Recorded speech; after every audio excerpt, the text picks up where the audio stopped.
পৌঁছে গেছি দিল্লি এয়ারপোর্টে। এখন রাত্রি 9টা। দ্বারকা থেকে খালি 20 মিনিটই লাগলো। যাই তাহলে ভেতরে চেক ইন করতে। ফ্লাইটটা এয়ার ইন্ডিয়া 101, রাত্রির 2:30টে। বেশ ভালোই ভিড় দেখছি এখানে।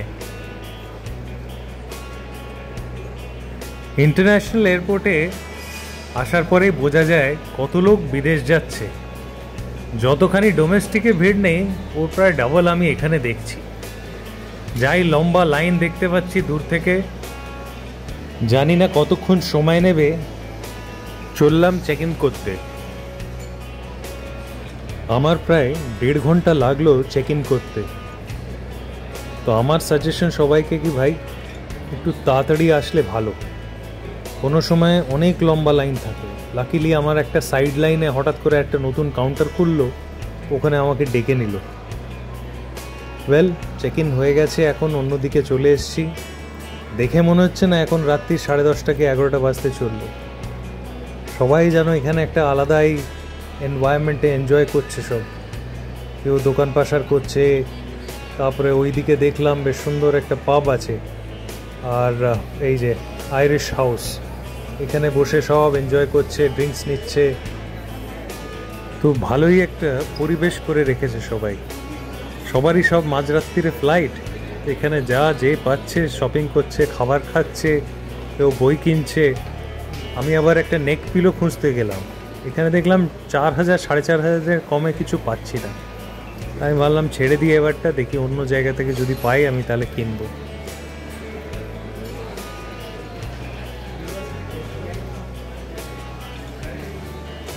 অনেক ঘোরাঘুরি হলো এবারটা ফ্লাইটের জন্য ডাক পড়েছে। দেখছি টাইম হয়ে গেছে। এবারটা আমি এগোই আর ফ্লাইটে বসি।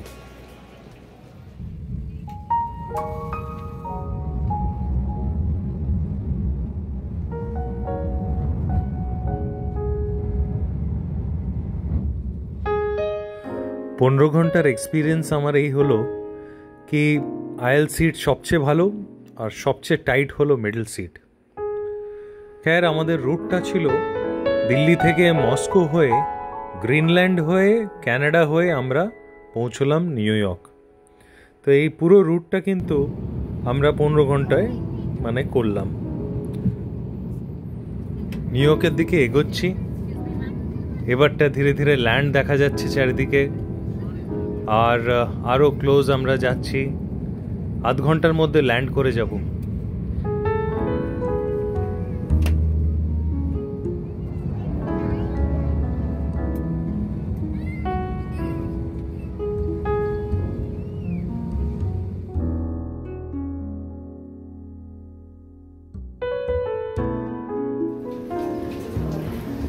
JFK airport, John F Kennedy এয়ারপোর্টে পৌঁছে গেছি। এবারটা এগোচ্ছি আমরা ইমিগ্রেশনের দিকে। কোথায় পড়েছিলাম, কেনেডি এয়ারপোর্ট 1948-এ ওপেন হয়েছিল, আর এটা এখন বিজিয়েস্ট এয়ারপোর্ট নিউ ইয়র্কের। And almost over 90 airline companies এখান থেকে অপারেট করে।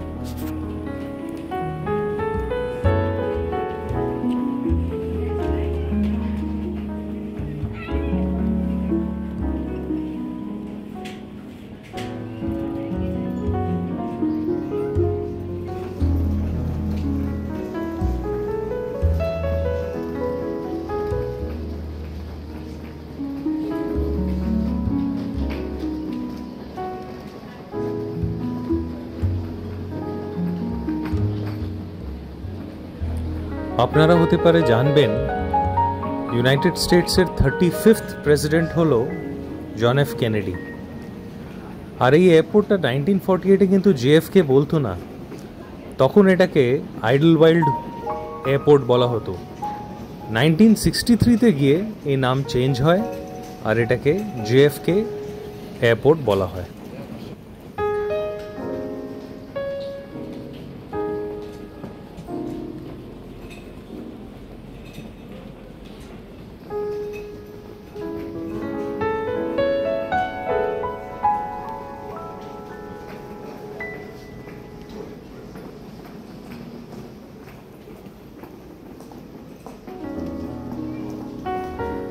এই ঢুকছি এবারটা ইমিগ্রেশনের দিকে। বেশ ভালো ভিড় জমে গেছে, প্রায় যা মনে হচ্ছে এই দেখে এখান থেকেই এখন ইমিগ্রেশন করতেই আমাদের প্রায় 1 ঘন্টা মতন লেগে যাবে। কিন্তু একটা জিনিস ভালো দেখলাম, প্রচুর কাউন্টার করেছে, তো হোপফুলি এটা তাড়াতাড়ি হয়ে যাওয়া উচিত। জিনিসপত্র নেওয়া হয়ে গেছে, সব কিছু স্মুথলি গেল। এইবারটা বেরোনো যাক। বাইরে বেশ ভালোই ঠান্ডা দেখছি। এয়ারপোর্টের ভেতরে অত বোঝা যাচ্ছে না, কিন্তু এই আউটার এরিয়াতে বুঝতে পারছি কি এবারটা ঠান্ডাটা বাড়বে। যা শুনলাম বাইরে প্রায় 1 ডিগ্রি মতন টেম্পারেচার।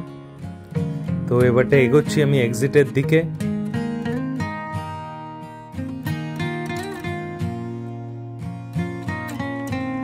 এয়ারপোর্ট থেকে বেরিয়ে পড়েছি।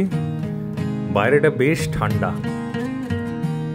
জ্যাকেট, মাফলার, গ্লাভস সব পরে এখন আমি রেডি।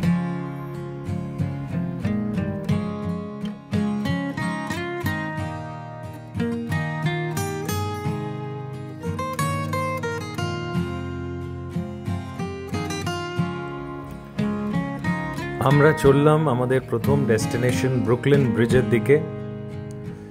আমার আবার যে কোনো শহরে গেলে না, শহরের এই ভিডিও তুলতে খুব ভালো লাগে। মনে হয় যেন একটা আলাদা দুনিয়া, আলাদা লোক,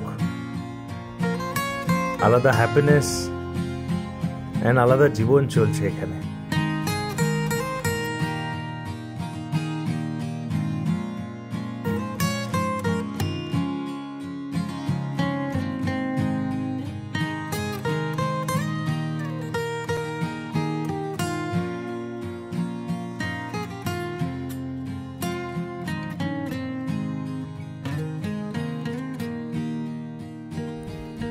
এখানকার খুবই হিস্টোরিক আর খুবই ফেমাস ব্রিজ। চলুন দেখাই আপনাদের এই ব্রুকলিন ব্রিজটা।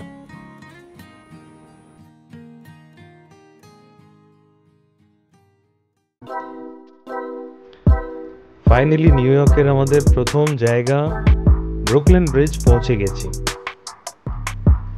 অসাধারণ ওয়েদার আর খুব সুন্দর ম্যাপল ট্রিজ দেখতে পাচ্ছি।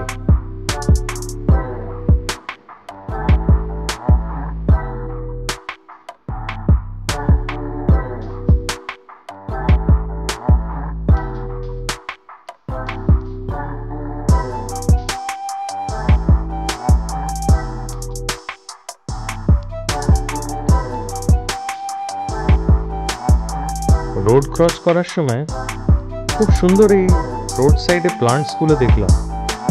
অদ্ভুত, কিন্তু এগুলো সব ড্রাই প্লান্টস।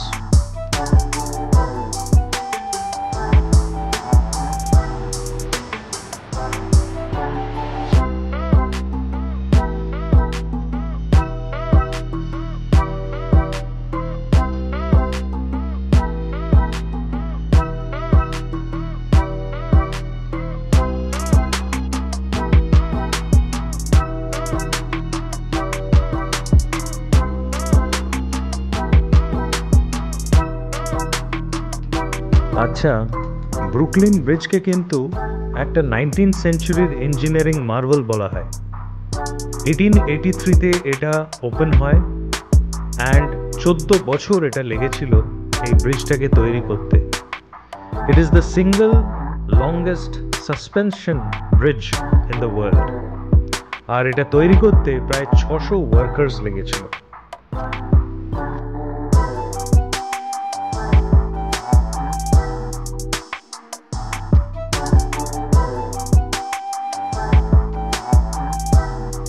ব্রিজটার নাম ব্রুকলিন ব্রিজ এই জন্য পড়েছে কেন কি it joints Brooklyn on this side with Manhattan on the other side. এর আগে এর নাম, অনেক আগে এর নাম ছিল ওয়াশিংটন অ্যান্ড ব্রুকলিন ব্রিজ। আর এই রিভারটাকে ইস্ট রিভার বলা হতো, কিন্তু পরে 1913-এ এটার নাম ব্রুকলিন ব্রিজ বলে এস্টাবলিশ হয়।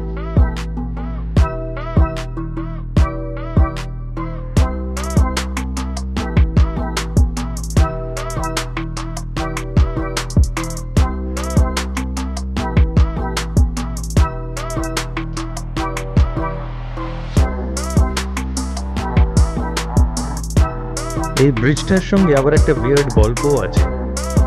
এই 14 বছর যখন লাগছিল এই ব্রিজটাকে তৈরি করতে, এর যে ডিজাইনার, ওর নাম ছিল জন রবলিং। ওর পা একদিন ক্রাশ হয়ে যায় একটা কনস্ট্রাকশন সাইটে, আর তার জন্যে তখনকার দিনে তো অত মেডিকেল ফ্যাসিলিটিস ছিল না, so he further died because of his ailments. ওর ছেলে Washington Roebling, he took over the designing part. ওরও আবার কিছু একটা ওই সময় জর্জারি হয়ে ও মারা যায়। ফাইনালি ওর বউ এমিলি রবলিং এই কনস্ট্রাকশনটাকে পুরো ওভারসি করে অ্যাজ এ ডিজাইনার। তাই বলে যখন 1883-তে এটাকে কনস্ট্রাকশনটা কমপ্লিট হয়, ইনঅগ্রেশন হয়, she was made to walk on this bridge, the first person rather to walk on this bridge.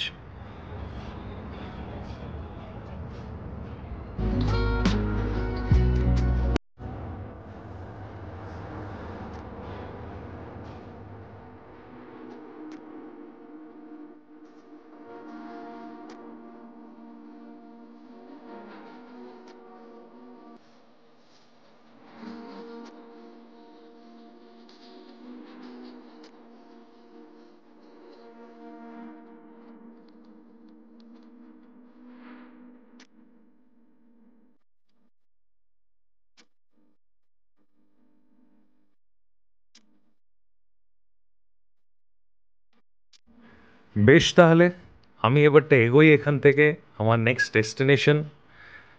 এই এপিসোডটা I hope you all liked. Brooklyn bridge দেখতে এখান থেকে আমরা এগোচ্ছি এখন 9/11 মেমোরিয়াল সাইটের দিকে। Hopefully you will join me in the next episode. By.